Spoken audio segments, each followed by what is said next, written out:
I'm just going to come right out and say it. The way that people are treating Mike Lindell is really pissing me off. And it takes a lot. Listen, I've had a little bit of a day. If you watched the video I posted earlier today, you understand why. I had a good cry. I went and had a milkshake.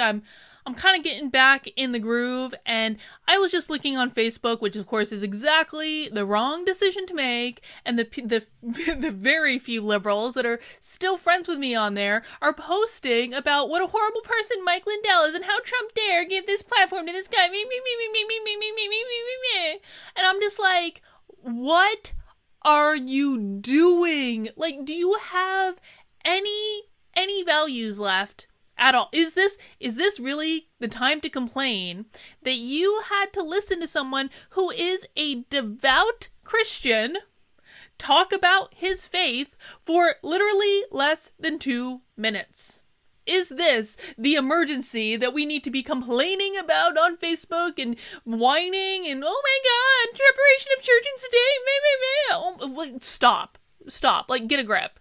I am not a Christian. My religion is well, I don't really have a religion, but like, I'm like a highly spiritual person, and how I practice my faith is wacky compared to a lot of people, and I know that, I acknowledge that.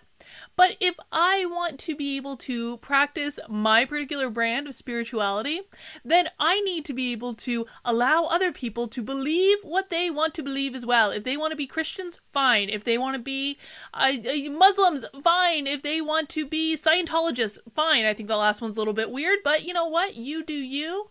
It is not my place to judge. But what really does get me, and again, listen, I am like a First Amendment, I don't know, the First Amendment is one of my core values, and that's freedom of religion, darling. It's not just freedom of speech, it has that other stuff too, and if I want to maintain my First Amendment rights, then I have to respect the right of other people to believe things that I don't believe. But this outrage, this condemnation that's come down on this guy, I just really don't understand it.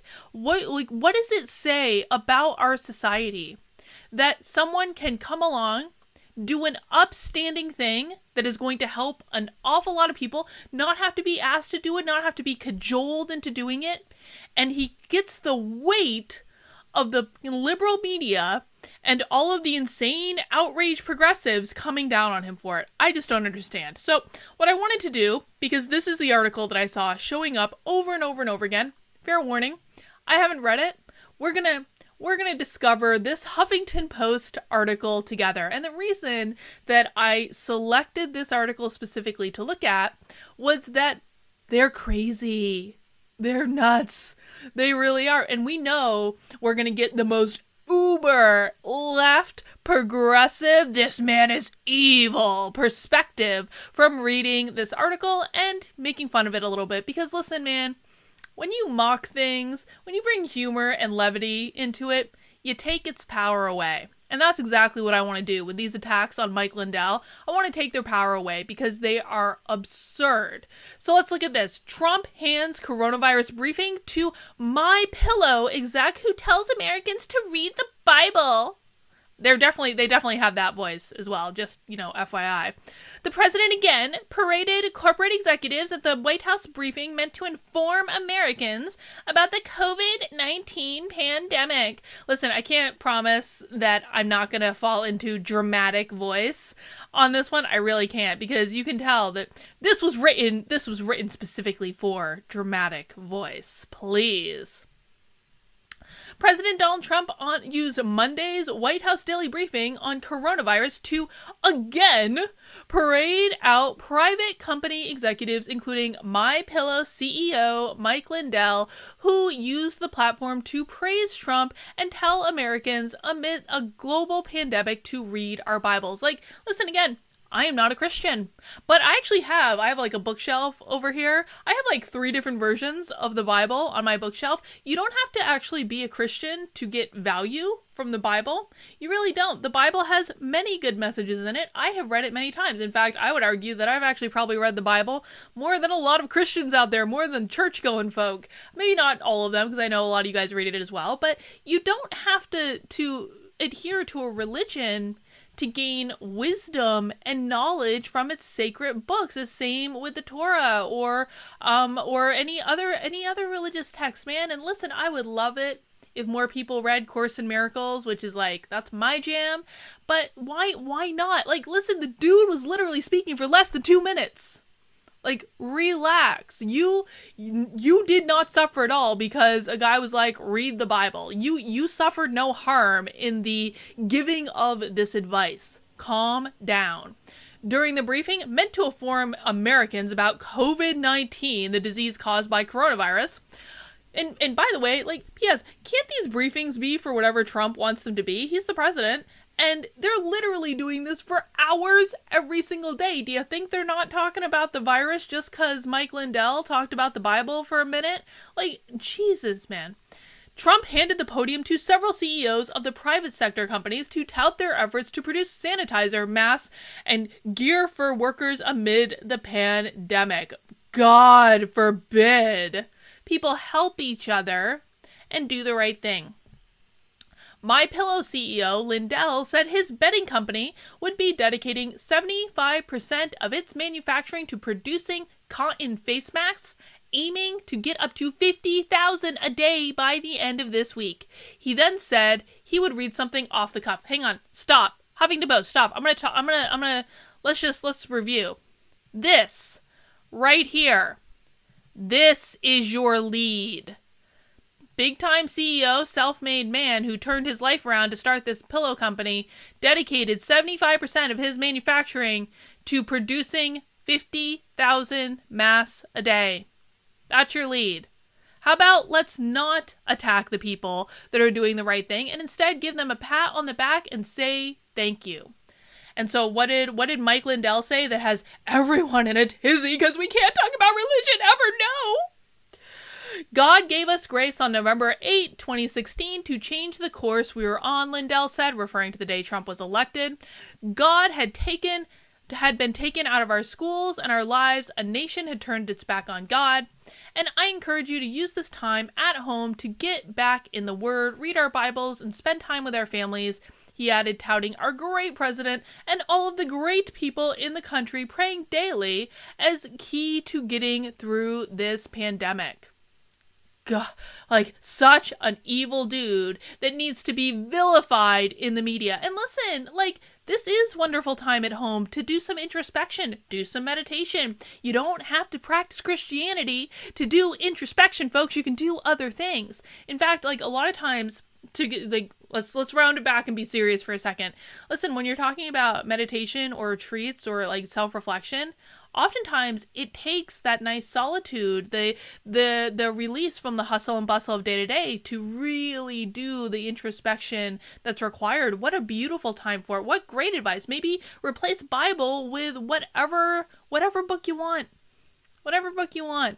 Look for ways to apply this to your life. We don't always have to take everything as literal advice. If someone gives you good advice to say, you know what, go spend some time doing some introspection, return to your faith, whatever faith that may be, spend time with your family, be good to each other. Why isn't this exactly the right message that we need right now? I don't even know why I have to say this. After Lindell finished his remarks, he went to shake Trump's hand, but the president, observing a social distancing practice he had been ignoring earlier this month, because they can't just like write an article without bringing up something that happened like, weeks ago, as if these aren't the longest days ever in the history of days. We have to go back and just get that jab in, don't we, Huffington Post? Because you're not real journalists, obviously. The president did not reciprocate. Well, good for him. When Trump took back, and by the way, like going for a handshake, like that's like force of habit now. I mean, a lot of people, I actually think it's a shame. I was actually just talking about this on the live stream with Joshua the other day. I think it is a shame that the handshake is going away. I understand the temporary need for it, but I really hope at some point it does make a comeback, just because I think you can learn a lot about people from a handshake. And, we're probably going to have to do other things for a while, but I hope at some point the handshake makes its way back in. When Trump took back the podium, he said he did not know he was going to do that, but he's a friend of mine and I do appreciate it. Trump didn't know what he was going to say. Trump didn't know. And even if Trump did know, who cares? This is a dude that's doing the right thing, that's stepping up, that is acting as a role model that we want to see other CEOs follow. Why isn't this something that's being praised from high heaven up and down? Why is the first thought that we need to rake this guy over the coals because he said nice things about Donald Trump? The first thought should be, this guy is doing something awesome. High five, dude. Virtual high five. I know we can't touch, but you know, I'm sitting at home, you're there, like we're not even in the vicinity. High five, man. That's what the first reaction should be. When someone does something good, you give them positive feedback. And this is true, by the way, of life. It's true of work. It's true of anything. Look for reasons to give people praise. You're going to be a whole lot happier if you do. Huffington Post did not immediately get a response from the White House for comment. Well, I wonder why. The U.S. currently has the highest number of confirmed cases of COVID-19 of any nation worldwide. Probably because we're doing the most tests of any nation worldwide. The more you test, the more cases you're going to come up with. China stopped testing. You want to know why China's not having many new cases? China stopped testing, folks. Jeez. With more than 155,000 reported as of midday Monday and more than 2,400 people dead. And this is actually the thing we should be worrying about. How do we protect more people from dying? You know what one of the ways we can protect more people from dying is? Oh, would it have something to do with the 50,000 masks per day that this guy could be producing and that many other CEOs can follow his good example and produce? I think it is. Just saying. States and hospitals around the country have been struggling to test, treat, and support the ballooning number of people with illness. And so what do we do when we find someone that is contributing to the cause productively instead of screeching online like spoiled, rotten children? We vilify him. Makes total sense. Governors have continued to call out the lack of critical medical equipment, such as ventilators in hospitals, and health workers report a shortage of personal protective equipment. Healthcare workers report a shortage of personal protective equipment, but we don't want to positively reinforce someone who's producing that equipment for them, literally trying to fix this shortage. And they needed to stay healthy while treating patients with the virus. What are you doing, man? Honestly, listen, I say this all the time in my trainings. What you receive will be a reflection of what you contribute. So, HuffPost and every other media outlet that's gone after this guy, I want to ask you, what outcome do you want? Do you want people to have these masks, to have this personal protective equipment? Do you want them to have this stuff, or don't you? Because if you want them to have this stuff, then the right thing to do is to contribute positively. When someone says, here's 50,000 masks a day, you're welcome. Like, that's how you contribute positively, is by praising this person, by saying, thank you, oh my gosh, we're so grateful for your efforts. Not by saying, you're a horrible human being because you mentioned the Bible.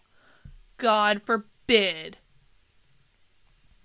Others at Monday's briefing included executives from tech company Honeywell, which intends to produce N95 masks in new facilities, sleepwear company Jockey International, which is donating scrubs to New York doctors, and Procter & Gamble, which will make hand sanitizer. The president queued up speakers by saying, we're going to introduce you to some of the greatest business executives in the world today.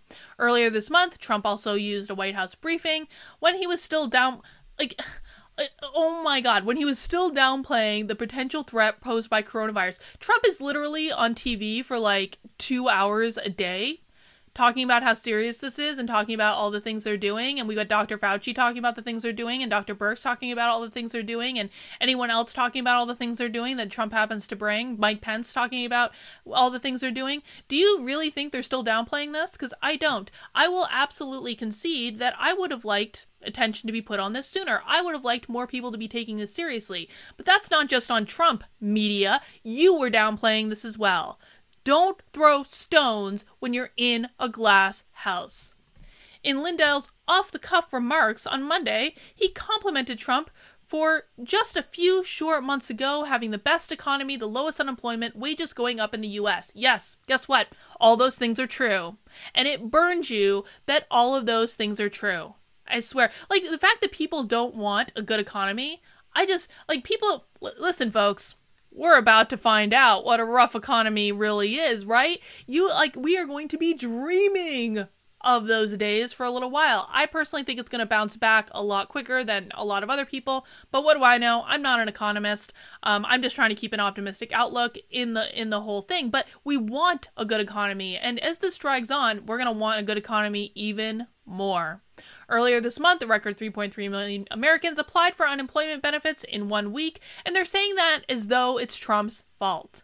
This is not Trump's fault. This is China's fault, people. This is China's fault. And for real, like, oh my gosh, I can't even. I don't want to, like, I don't only have like a sentence and a half left of this, but I don't even want to read any more of this. These people are crazy. They want things to fail. They don't want a resolution to this problem. And even if there is, even if, like, let's just pause it for a second. What would happen if Trump and Dr. Fauci and Dr. Birch came out tomorrow and said, we have a vaccine for this, or we have a cure, it's going to be fine, everything is all good? You know what they're going to do? That's all they're going to do. That's all they ever do. They don't do anything productive. They don't do anything to help people. They don't do anything to try to lift people up. They don't do anything to have a productive conversation. It's just all day, every day. That's all they know how to do. It's disgusting.